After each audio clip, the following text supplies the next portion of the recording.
My experience as a Black man changes from day to day. Whether I'm in a job interview or what people I walk past on the train. I have a description for a male black with the brown jacket, blue jeans.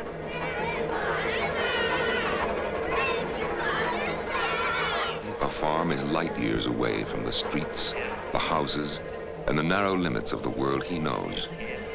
Tommy can't talk about a farm, and so he is labeled. Tommy is inarticulate and incapable of expressing even the simplest idea.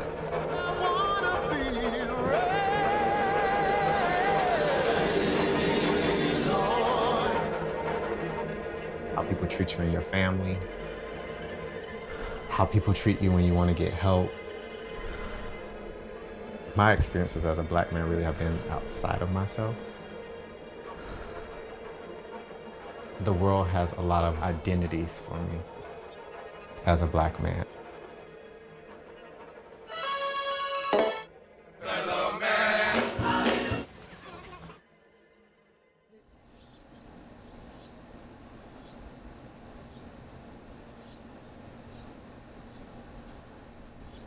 I don't feel traumatized. I don't know what trauma feels like. Or maybe I know what trauma feels like a little too well, so I'm comfortable with it. I don't know.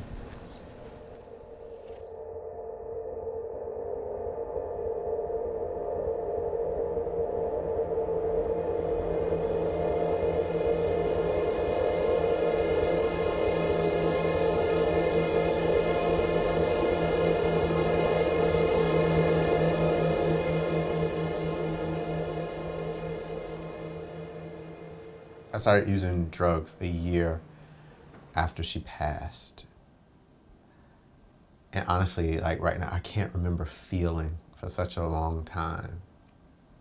My mom, she was like the safest place on this planet. She's the first memory I have of like what it means to laugh. The first laugh I ever heard was hers. And so I'm sure my laugh has those qualities. I wish I could remember her voice. I learned actually from her to survive love. And what I mean by that is, here's this woman that's taking care of me.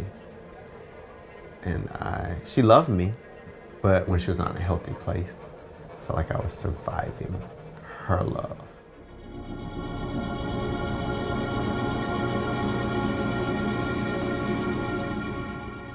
I found out I was positive in 2011. I actually, this is gonna sound crazy to say this out loud, but I actually allowed myself to become positive on purpose because I just didn't care anymore.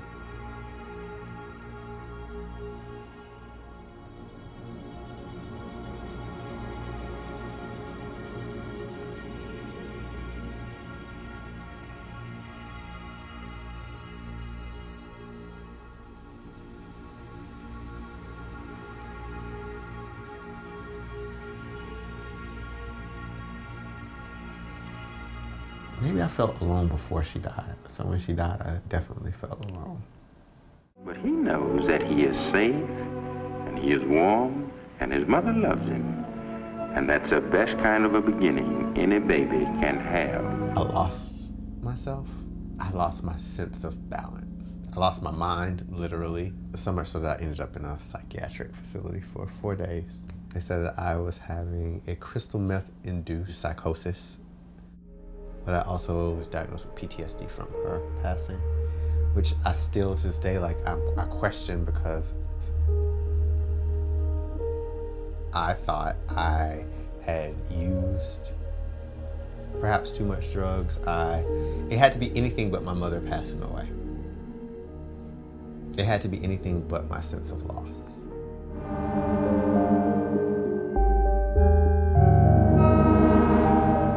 I realized that I was in a suicidal state. True or not, I felt abandoned by God. Thank you for the turnaround in this place, dear God. In the name of Jesus.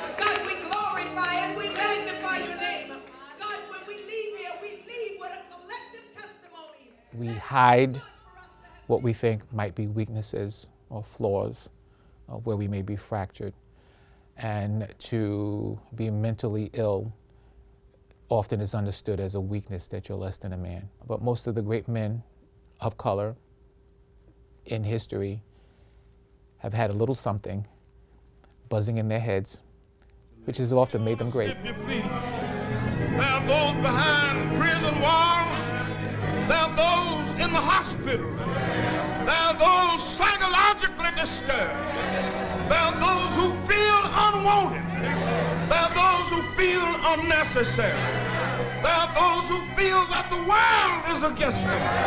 Somehow we would want them to know that you made them in your image and likeness. I'm just never enough. I'm too much of everything. That's a noise that's in my head.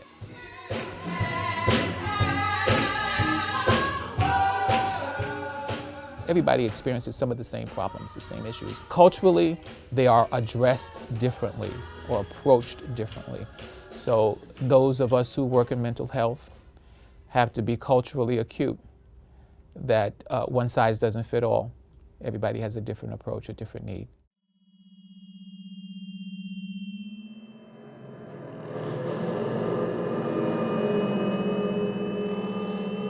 I've never felt heard.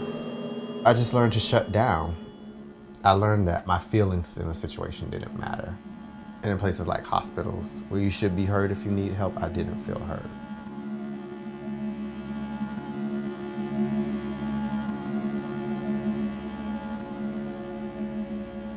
I was in trouble.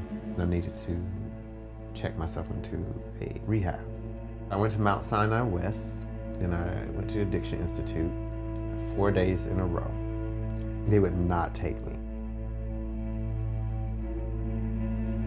I told them I was suicidal. They told me the insurance said that they couldn't take me because they don't detox crystal meth addicts.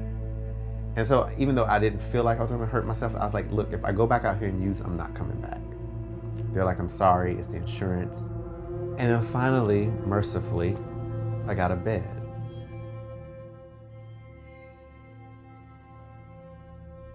People treat addicts and people with mental health issues like they're less than human. A lot. Instead of treating them like they're ill people, like society's throwaway.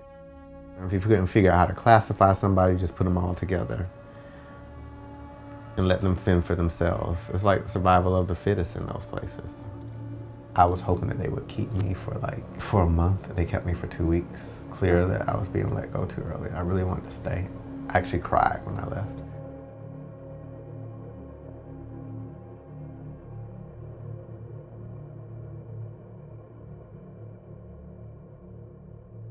As I was leaving, a male nurse said to me, making bad choices is what landed you here, and that's kind of your fault, so make sure it doesn't happen again.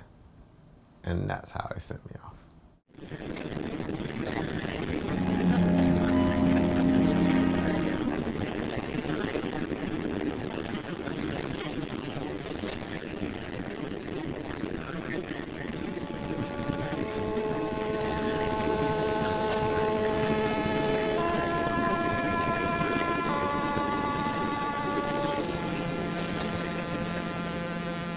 I feel homeless.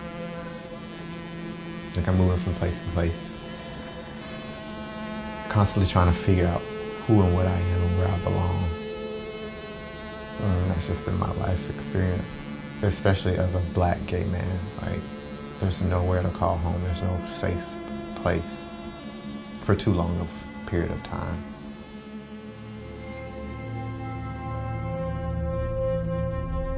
I do things to take care of myself now. Like, I got on a program, you know, for people who are HIV positive. But I also work at a yoga studio. I have a sponsor who works with me on my recovery.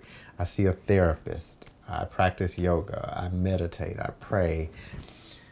And I spend money to go to fucking workshops like you would not believe. Like, I'm good at being whole alone.